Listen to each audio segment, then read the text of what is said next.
നമസ്കാരം. കേരളത്തിലെ കാലാവസ്ഥ മാത്രമല്ല, കേരളത്തിൻ്റെയും രാജ്യത്തിൻ്റെയും രാഷ്ട്രീയ രംഗവും കനത്ത ചൂടിലാണ്. ഈ സമയത്ത് ഞാൻ AICC ജനറൽ സെക്രട്ടറിയായ ശ്രീ KC വേണുഗോപാൽ മത്സരിക്കുന്ന ആലപ്പുഴ ലോക്സഭാ മണ്ഡലത്തിലാണുള്ളത്. ദേശീയ രാഷ്ട്രീയ സാഹചര്യം, അതുപോലെ തന്നെ കേരളത്തിലെ രാഷ്ട്രീയ സാഹചര്യം, ഈ സാഹചര്യങ്ങളെക്കുറിച്ച് ഈ യാത്രയിലുടനീളം ഞാൻ അദ്ദേഹവുമായി സംസാരിക്കും. നമുക്ക് ഒരുമിച്ച് സഞ്ചരിക്കാം. നേരവും നേതാവേ എന്ന ഈ പ്രത്യേക തിരഞ്ഞെടുപ്പ് പരിപാടിയിലേക്ക് എല്ലാ പ്രേക്ഷകർക്കും സ്വാഗതം.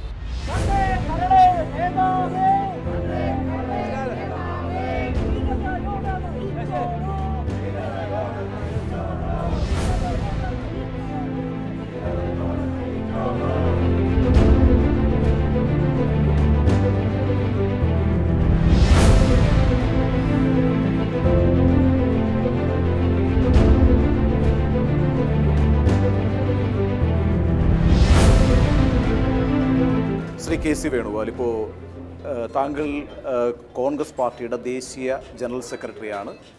ഇന്നിപ്പോൾ നരേന്ദ്രമോദി പറഞ്ഞിരിക്കുന്നത് 2024 തെരഞ്ഞെടുപ്പ് എന്ന് പറയുന്നത് ഒരു ഫോർഗോൺ കൺക്ലൂഷനാണ്. 400 സീറ്റിൽ വിജയിച്ചു വരാൻ പോവുകയാണ് എന്നാണ് അദ്ദേഹം പറയുന്നത്.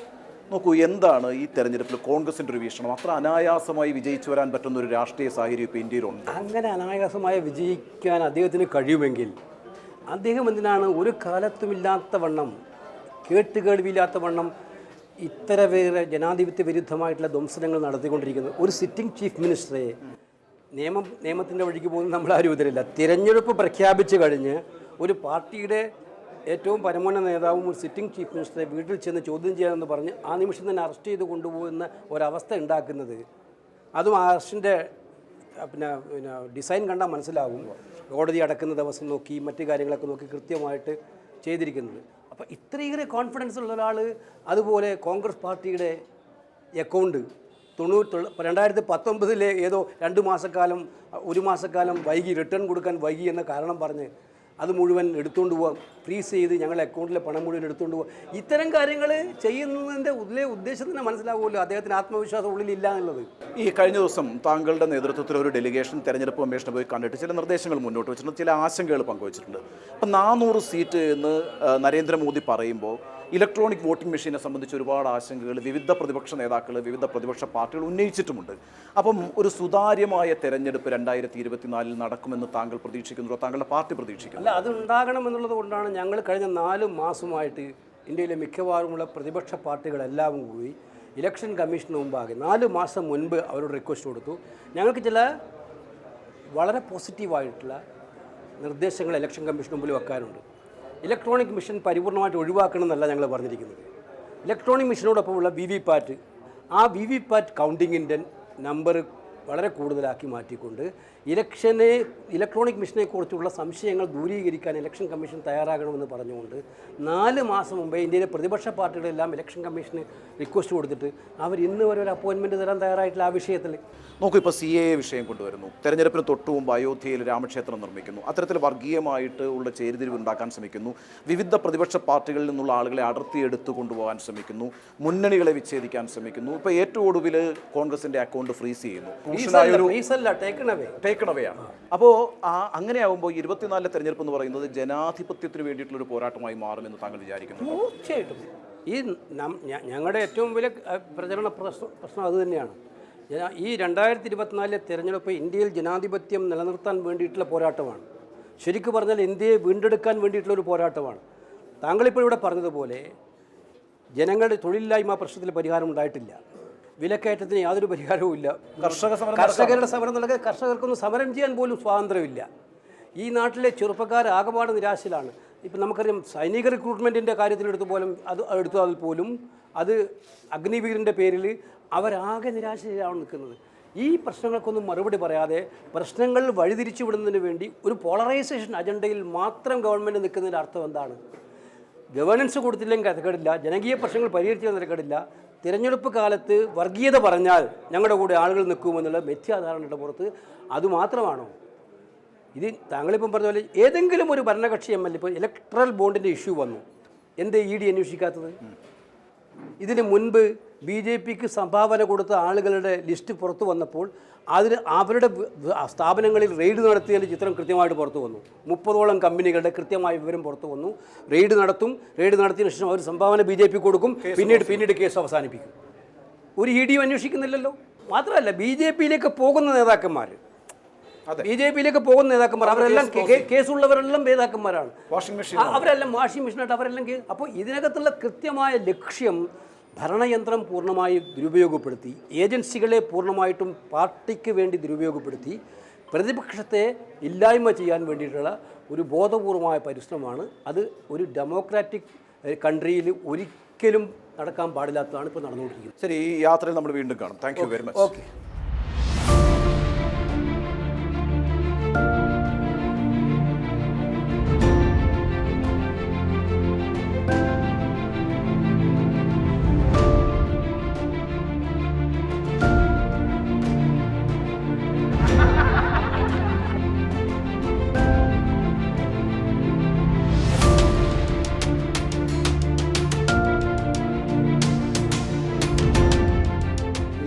കേരളത്തിലെ തെരഞ്ഞെടുപ്പിൽ 20 സീറ്റും വിജയിക്കുമെന്നാണ് UDF പറയുന്നത്. ഒരു സ്ഥലത്തും കോൺഗ്രസ് അങ്ങനെ ഒരു അവകാശവാദം ഉന്നയിക്കാറില്ല. 2019 രാഷ്ട്രീയ സാഹചര്യവും 2024 രാഷ്ട്രീയ സാഹചര്യവും രണ്ടും രണ്ടാണ്. എന്നിട്ട് കൂടിയും നിങ്ങൾ പറയുന്നു 20 സീറ്റ് നിങ്ങൾ ജയിക്കും. ഇങ്ങനൊരു ആത്മവിശ്വാസത്തിൻ്റെ കാര്യം എന്താണ്? അല്ല, 2019 സാഹചര്യം വ്യത്യസ്തമായിരുന്നു. കേരളത്തിലെ കോൺഗ്രസിന് ബാലികേറ മലയെന്ന് പലരും കഴിയുന്ന സീറ്റുകളാണ്. പല സീറ്റുകളൊന്ന് കോൺഗ്രസിൻ്റെ കയ്യിലേക്ക് വന്നത്. ഇന്ന് ആ സീറ്റുകൾ നിങ്ങൾ എടുത്തു നോക്കും. ഫോർ എക്സാമ്പിൾ കാസർഗോഡ് പോലുള്ള സീറ്റുകൾ, അത് ഒരു കമ്മ്യൂണിസ്റ്റ് കോട്ടയായിട്ടുള്ള സീറ്റായിട്ടാണ് അതെ നമുക്ക് കണക്കാക്കാൻ പറ്റുന്നത്. അപ്പോൾ ആ ഒരു പൊളിറ്റിക്കൽ ചേഞ്ച് നമുക്ക് കാണാൻ കഴിയുന്നുണ്ട്. അത് 2019 ചേഞ്ചിൻ്റെ മാത്രം കാര്യമല്ല, അതിനുപരിയായിട്ടുള്ളൊരു പൊളിറ്റിക്കൽ ചേഞ്ച് നമുക്കിവിടെ കാണാൻ കഴിയുന്നുണ്ട്.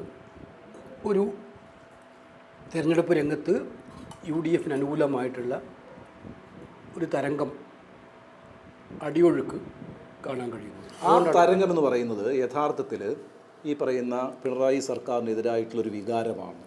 അതുകൊണ്ട് അതിനകത്ത് ഘടകങ്ങൾ, കാരണം അവരുടെ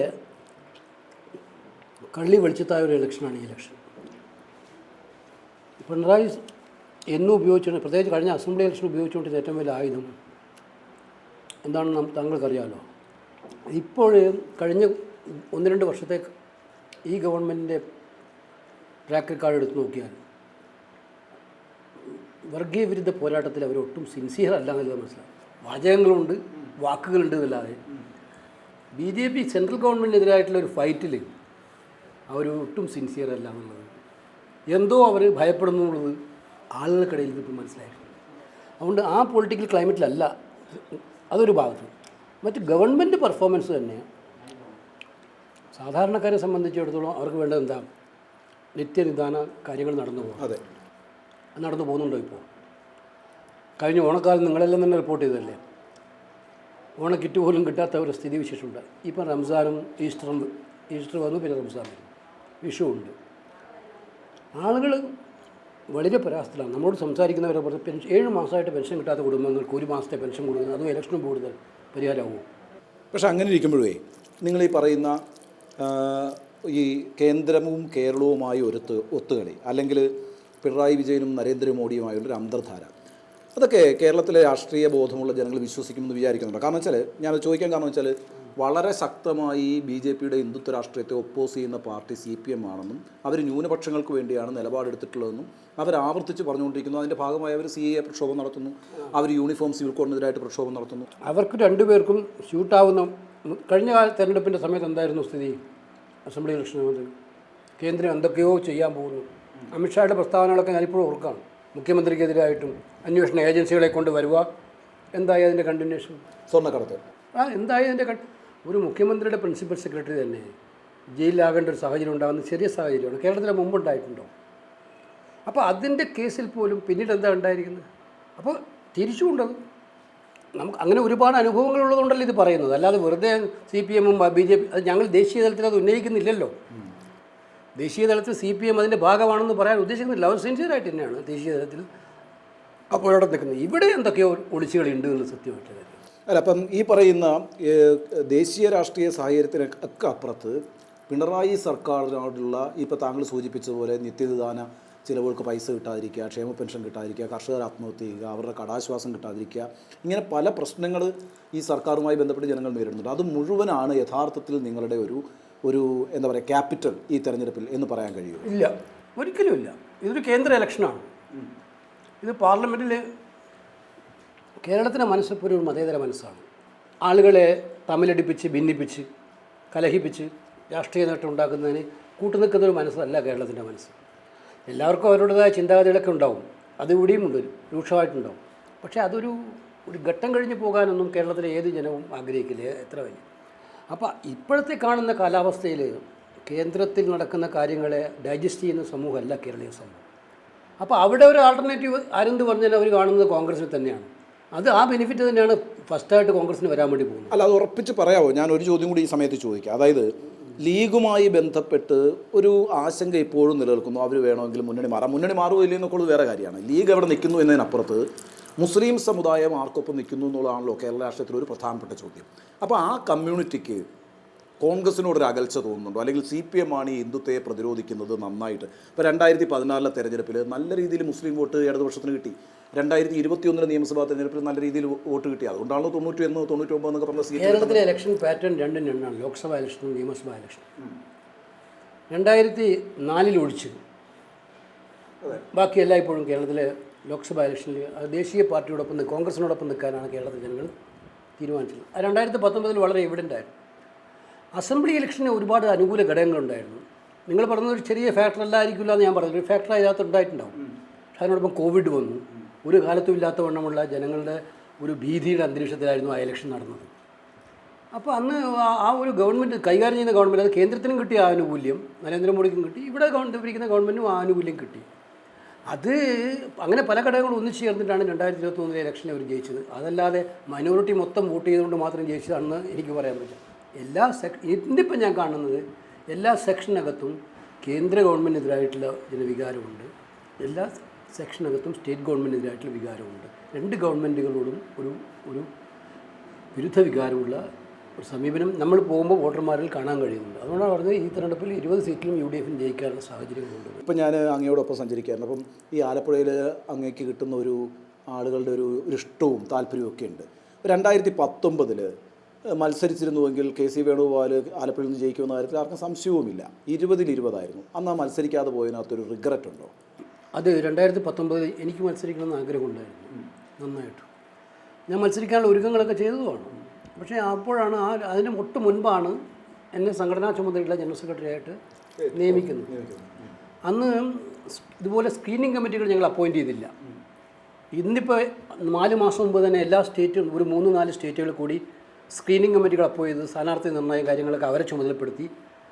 അന്ന് എല്ലാ സ്ക്രീനിങ് കമ്മിറ്റികളും സ്റ്റേറ്റ് തലത്തിലായിരുന്നു. അതിലെല്ലാത്തിലും ഞാൻ അംഗമായി ആകേണ്ടി വന്നു. അപ്പോൾ എനിക്ക് അവിടെ നിന്ന് ഡൽഹിയിൽ നിന്ന് മാറി നിൽക്കാൻ പറ്റുന്ന അവസ്ഥ എല്ലാത്തൊരു കാര്യം വന്നു. അപ്പോഴാണ് എന്നോട് ലീഡർഷിപ്പ് പറഞ്ഞത് ഈ തെരഞ്ഞെടുപ്പിൽ മാറി നിൽക്കുന്നതിനെക്കുറിച്ച് അന്വേഷിച്ചു.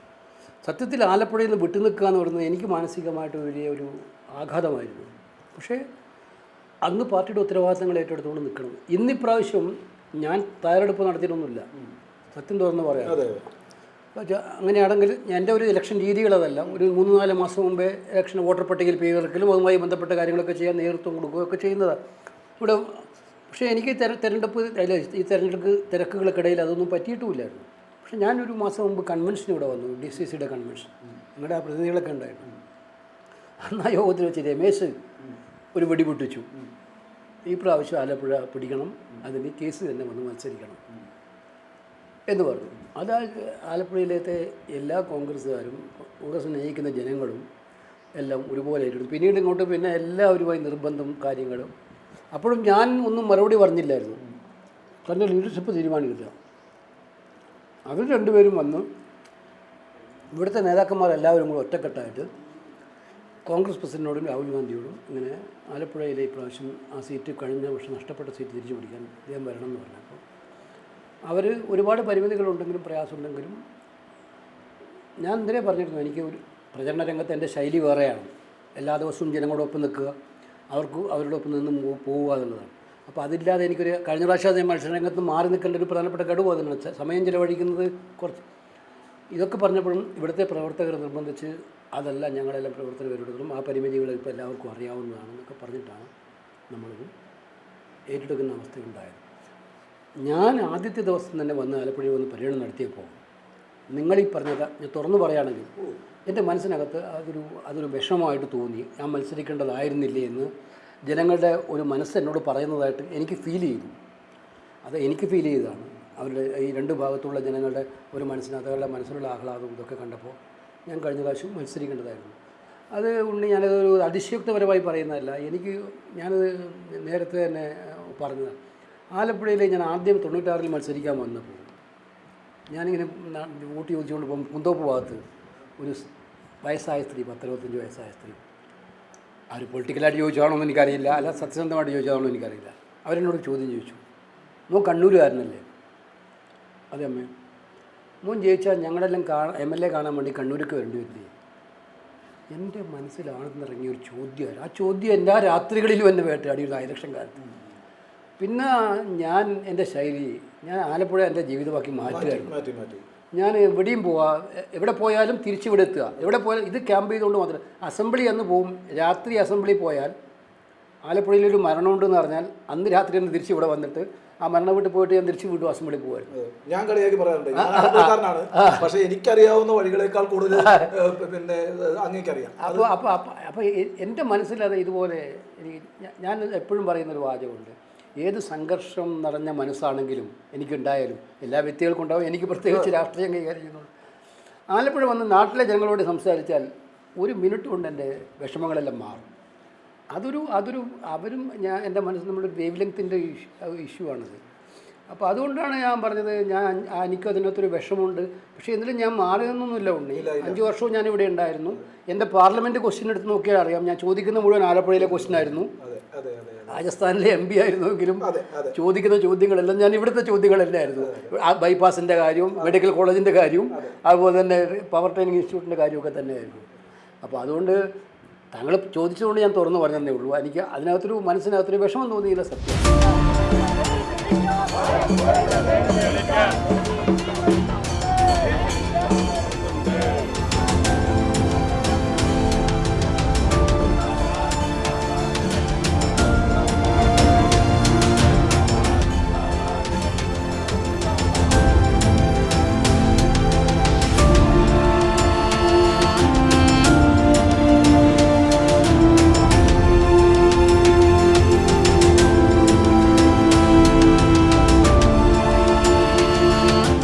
സാറിപ്പോൾ കണ്ണൂരിൽ നിന്ന് ആലപ്പുഴയിൽ വന്ന ഒരാളാണ്. കണ്ണൂരിൻ്റെ കാലാവസ്ഥയല്ല, കണ്ണൂരിൻ്റെ ജീവിത രീതിയല്ല, നമ്മളിപ്പോൾ യാത്ര ചെയ്യുന്ന ഈ ബോട്ടിലൊക്കെ നമുക്ക് വേറൊരു കാലാവസ്ഥയിലും വേറൊരു ടെറയിലുമാണ്. പക്ഷെ ഒരു ആലപ്പുഴക്കാരനായി പൂർണ്ണമായും മാറി KC വേണുഗോപാൽ എന്ന് പറഞ്ഞാൽ. ആലപ്പുഴക്കാരുടെ ഒരാളാണ് KC വേണുഗോപാൽ. ഞാൻ വിചാരിക്കുന്നില്ല KC വേണുഗോപാലിനെ ഇനിയിപ്പോൾ കണ്ണൂരുകാരൊക്കെ ആയിട്ട് ആരെങ്കിലും മനസ്സിലാക്കുന്നുണ്ടോ? നിങ്ങൾ ആലപ്പുഴയായിട്ടുള്ളൊരു ബന്ധം ഒന്ന് പറയാൻ പറ്റും? അത് വളരെ വൈകാരികമായ ഒരു അടുപ്പമാണ്. ഞാൻ പറഞ്ഞില്ലേ, ഞാൻ ഒരു 96 മുമ്പ് ഞാനിവിടെ KSU പ്രസിഡൻ്റായിരുന്നപ്പോഴും യൂത്ത് കോൺഗ്രസ് ഉണ്ടായിരുന്നപ്പോഴും ഓഫീഷ്യലായിട്ടുള്ള പാർട്ടി മീറ്റിങ്ങുകൾക്ക് വേണ്ടി വന്നു പോയ ഒരു സ്ഥലം എന്നല്ല പറഞ്ഞു. അപ്രതീക്ഷിതമായിട്ടാണ് ആലപ്പുഴയിൽ MLA ആവാൻ അവസരം കിട്ടുന്നത്. ആലപ്പുഴ MLA എന്നുള്ള നിലയിൽ തന്നെ പിന്നെ വന്നപ്പോൾ പിന്നെ നെഹ്റു ട്രോഫി വള്ളംകളിയുടെ ഭാഗമായി ഞാൻ ടൂറിസം മിനിസ്റ്ററായി കുറേ കാലം. അപ്പോൾ ഈ കായലുകളിലേക്ക് തന്നെ ടൂറിസം പ്രൊമോഷന് വേണ്ടിയിട്ടുള്ള ഒരുപാട് സ്കീമുകൾ അന്നാണ് ആദ്യം ഉണ്ടാക്കി. ഇതുപോലെ സ്നേഹിക്കുന്ന ജനങ്ങളെ ഞാൻ പറഞ്ഞില്ലേ, അത് അതിശയോക്തിയല്ല. അത് പ്രത്യേകിച്ച് പാവങ്ങളാണ് കൂടുതലുള്ളത്. നമ്മുടെ ആലപ്പുഴയിലെ ഒരു മത്സ്യത്തൊഴിലാളിയായാലും കർഷക തൊഴിലാളിയായാലും കയർ തൊഴിലാളിയായാലും ആ തൊഴിലാളി മേഖലകളിലേക്ക് പോകുമ്പോൾ അവരുടെ ജീവിതമായിട്ട് പഠിക്കാനും മനസ്സിലാക്കാനും ഒക്കെ തന്നെ. എനിക്ക് ഭക്ഷണം ഇഷ്ടമാണ്, ഇവിടുത്തെ കലകളെക്കുറിച്ച് ഇഷ്ടമാണ്. എൻ്റെ ജീവിതവുമായിട്ട് പൊരുത്തപ്പെടാൻ പറ്റിയ സ്ഥലമാണെന്ന് പിന്നീട് ഞാൻ മനസ്സിലാക്കിയ ഒരു സ്ഥലമാണ് ആലപ്പുഴ.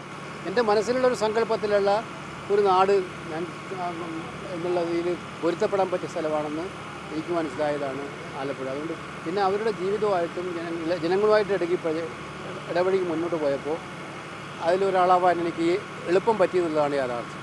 ഈ ആലപ്പുഴയിൽ നിന്ന് പിന്നെ MLA ആയി, MP ആയി, ഇതിനിടയിൽ സംസ്ഥാനത്ത് മന്ത്രിയായി, പിന്നെ കേന്ദ്രത്തിൽ മന്ത്രിയായി, ഇപ്പോൾ ഇന്ത്യയിലെ ഏറ്റവും വലിയ രാഷ്ട്രീയ പ്രസ്ഥാനത്തിൻ്റെ മുഖ്യ അമരക്കാരിൽ ഒരാളാകുന്നു.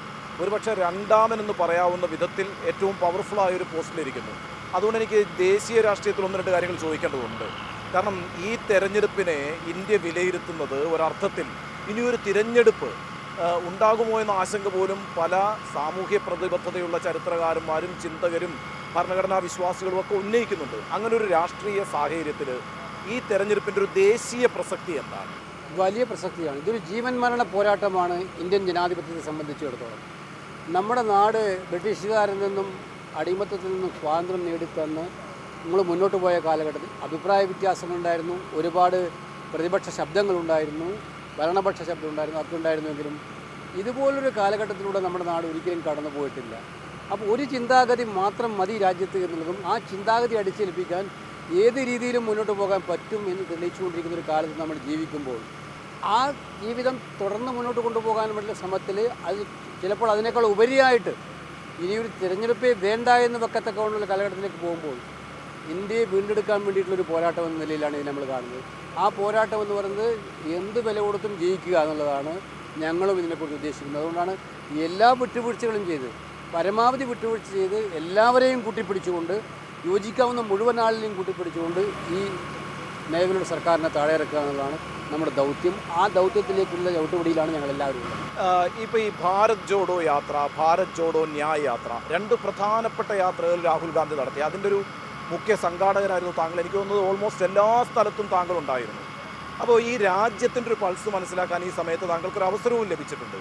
അപ്പം ഈ പറയുന്ന 400 സീറ്റിലേക്ക് വിജയിച്ച് വരിക എന്നൊക്കെയുള്ള വലിയ നറേഷൻ ഉണ്ടാക്കുമ്പോഴും ഇന്ത്യൻ ഗ്രാമങ്ങൾ, ഇന്ത്യയിലെ ജനത എങ്ങനെയാണ് ചിന്തിക്കുന്നത്? എന്തായിരുന്നു അവരുടെ ഒരു റെസ്പോൺസ്? ഞങ്ങൾക്ക് ഭാരത് ജോഡോ യാത്ര, ആദ്യ ഭാരത് ജോഡോ യാത്ര അഭൂതപൂർവമായിട്ടുള്ള പ്രതികരണമാണ്. അപ്പം നിങ്ങൾക്ക് തന്നെ മനസ്സിലാക്കാൻ പറ്റും. മധ്യപ്രദേശിലായാലും രാജസ്ഥാനിലായാലും അതുപോലെ ജമ്മു കാശ്മീരിലായാലും ഹരിയാനയിലായാലും മഹാരാഷ്ട്രയിലായാലും ഒക്കെ തന്നെ കിട്ടിയ പ്രതികരണം കേവലം ഒരു രാഷ്ട്രീയ പാർട്ടിയുടെ പരിപാടി എന്നതിലുപരിയായിട്ട് അവരുടെ പരിപാടിയെ ഏറ്റെടുത്തതായിരുന്നു നമുക്ക് മനസ്സിലാക്കാൻ സാധിച്ചത്. അതൊരു ജനങ്ങളുടെ പരിപാടിയായിട്ട് മാറുകയായിരുന്നു. ഭാരത് ജോഡോ ന്യായ് യാത്രയിലും നമ്മൾ കണ്ടത് തന്നെയായിരുന്നു. ആ ജനങ്ങളുടെ വികാരങ്ങൾ വളരെ തീക്ഷ്ണമാണെന്ന് നമുക്ക് മനസ്സിലാക്കാൻ പറ്റുന്നതാണ്. ഒരുപാട് പേർ നിരാശരാണ്, ഒരുപാട് പേർ പ്രതിഷേധത്തിൻ്റെ മുൾമുനയിലാണ്. അവർക്കൊക്കെ എന്തൊക്കെയോ സങ്കടങ്ങളുണ്ട്, വേദനകളുണ്ട്. അത് പറയാനുള്ള ഒരാളെ കിട്ടി എന്നുള്ള സ്ഥിതിയായിരുന്നു അവർക്കുണ്ടായിരുന്നത്. അതുകൊണ്ട് ഈ പുറത്ത് കാണിക്കുന്ന ഈ പറയുന്ന PR വർക്കിലൂടെ നടത്തുന്ന ഇന്ത്യ അല്ല യഥാർത്ഥ ഗ്രാമങ്ങളിൽ ജീവിക്കുന്നത് എന്നുള്ളതാണ് ഞങ്ങൾക്ക് അതിലൂടെ ബോധ്യപ്പെടാൻ സാധിച്ചത്. അതുകൊണ്ട് തന്നെയാണ് ഞങ്ങൾ പ്രതീക്ഷയോടെ കാണുന്നത് ഈ തെരഞ്ഞെടുപ്പിൽ ജനാധിപത്യ രീതിയിൽ ഒരു ലെവൽ പ്ലേയിങ് ഫീൽഡ് എല്ലാ രാഷ്ട്രീയ പാർട്ടികൾക്കും ലഭിച്ച തെരഞ്ഞെടുപ്പ് നടന്നാൽ ആ തെരഞ്ഞെടുപ്പിൽ ഇവരെ തോൽപ്പിക്കാൻ പറ്റുമെന്നുള്ള കാര്യത്തിൽ ഒരു സംശയം എനിക്ക്. അല്ല, ഞാനൊരു കാര്യം ചോദിച്ചു. ഇപ്പം അങ്ങ് വളരെ അടുത്ത ബന്ധമാണ് രാഹുൽ ഗാന്ധിയുമായിട്ടുള്ളത്. ഇപ്പോൾ രാഹുൽ ഗാന്ധി ഇപ്പം നമ്മൾ 2019 തെരഞ്ഞെടുപ്പിൽ കണ്ടൊരു രാഹുൽ ഗാന്ധി അല്ല 2024 രാഹുൽ ഗാന്ധി എന്ന് പറയുന്നത്. കുറച്ചുകൂടി പൊളിറ്റിക്കലാണ്, കൂടുതൽ വലിയ ഉത്തരവാദിത്വങ്ങൾ ഏറ്റെടുത്തുകൊണ്ട് സംഘടനയെ തന്നെ റീജുവനേറ്റ് ചെയ്യാൻ ഒരു രാജ്യത്തുടനീളം യാത്ര ചെയ്തു, അത്തരത്തിലുള്ള കാര്യങ്ങളൊക്കെ ചെയ്തു. ഇപ്പോൾ രാഹുൽ ഗാന്ധിയെ ഇന്ത്യൻ ജനത വിശ്വസിക്കുന്നുണ്ട്. അത് ചോദിക്കാൻ കാരണം മറുവശത്ത് നരേന്ദ്രമോദി എന്ന് പറയുന്ന ഒരു വലിയ ഫിഗർ നിൽക്കുന്നു. ആ ഫിഗറിൽ ഊന്നിയുള്ള പ്രചാരണം നടത്തുന്നു. മോഡി മാത്രമാണ്, മോഡിക്ക് ഗ്യാരണ്ടി എന്ന് പറഞ്ഞുകൊണ്ടാണ് ആ തെരഞ്ഞെടുപ്പിനെ അവർ അഭിമുഖീകരിക്കുന്നത്. അതിൻ്റെ ഒരു ഒപ്പോസിറ്റ് നിൽക്കാൻ പറ്റുന്ന രീതിയിലൊരു ജനകീയ പിന്തുണ അല്ലെങ്കിൽ അത്തരത്തിലൊരു ആക്സെപ്റ്റൻസ് രാഹുൽ ഗാന്ധിക്ക് തീർച്ചയായിട്ടും ഉണ്ട്. ഒരു പ്രധാനമന്ത്രിയായി 10 കൊല്ലം ഭരിക്കുന്ന ആൾക്ക് റേറ്റിംഗ് എന്തായാലും കൂടുമല്ലോ. അപ്പോൾ അത് താരതമ്യപ്പെടുത്തി നോക്കുമ്പോൾ ഇന്ത്യയിൽ ഏറ്റവും കൂടുതൽ ജനങ്ങളെ ഇഷ്ടപ്പെടുന്ന ഒരു നേതാവായിട്ട് രാഹുൽ ഗാന്ധി വളർന്നു വന്നിട്ടുണ്ട്. അദ്ദേഹത്തിൻ്റെ വിശ്വാസ്യത വളരെ വർദ്ധിച്ചിട്ടുണ്ട് എന്നുള്ളത് ഡാറ്റകളിലൂടെ നമുക്ക് മനസ്സിലാക്കാൻ പറ്റുന്നുണ്ട്. ജനങ്ങളുടെ പ്രതികരണങ്ങൾ നിങ്ങൾക്ക് അറിയാമല്ലോ. രാഹുൽ ഗാന്ധി ഇന്നിപ്പോൾ എവിടെ പോകുമ്പോഴും ആളുകൾ തടിച്ചു കൂടുന്നുണ്ട്, കേൾക്കാൻ ആഗ്രഹിക്കുന്നുണ്ട്. അദ്ദേഹം പറയുന്നതിൽ വിശ്വാസത്തോടെ നോക്കുന്നുണ്ട്. ക്രെഡിബിലിറ്റി എന്ന് പറയുന്നത് നേതാവിനുണ്ട്. പറയുന്ന കാര്യത്തിൽ ഉറച്ചു നിൽക്കും, ധൈര്യമുള്ള ആളാണ്, പേടിച്ചോടി പോകുന്ന ആളല്ല. ഈ ഒരുപാട് നേതാവിന് വേണ്ട ഈ ഗുണങ്ങളെല്ലാം അദ്ദേഹത്തിനുണ്ട് എന്നുള്ളത് മനസ്സിലാക്കി കഴിഞ്ഞിട്ടുണ്ട്. അതുകൊണ്ട് ഇന്ത്യയിൽ ഇത്രയും കരുത്തനായ നേതാവ് രാഹുൽ ഗാന്ധിയാണെന്ന് തെളിയിക്കപ്പെട്ട് കഴിഞ്ഞിട്ടുണ്ട്. ഒറ്റ ചോദ്യം കൂടി, താങ്കളൊരു ദേശീയ നേതാവാണ്, ഇന്ത്യ മുന്നണി എന്ന് പറയുന്ന ഒരു ദേശീയ മുന്നണിയാണ്. 2024 നിങ്ങൾക്ക് പ്രതീക്ഷയുണ്ട്? തീർച്ചയായിട്ടും 2024 ഞങ്ങൾക്ക് പ്രതീക്ഷയുണ്ട്. ഇന്ത്യ തിരിച്ചു പിടിക്കാൻ കഴിയുമെന്ന പ്രതീക്ഷയോട് കൂടിയിട്ടാണ് ഞങ്ങൾ ഈ തെരഞ്ഞെടുപ്പിൽ പോരാട്ടം നടത്തുന്നത്. അന്തിമ നിമിഷം വരെ ഞങ്ങൾ ആ പോരാട്ടം തുടരും, ഞങ്ങൾ ജയിക്കും. All the best. Thank you. ഭാരതമണ്ണിൻ പേര് വിളിക്കാൻ വേണു സിന്ദാബാദ്.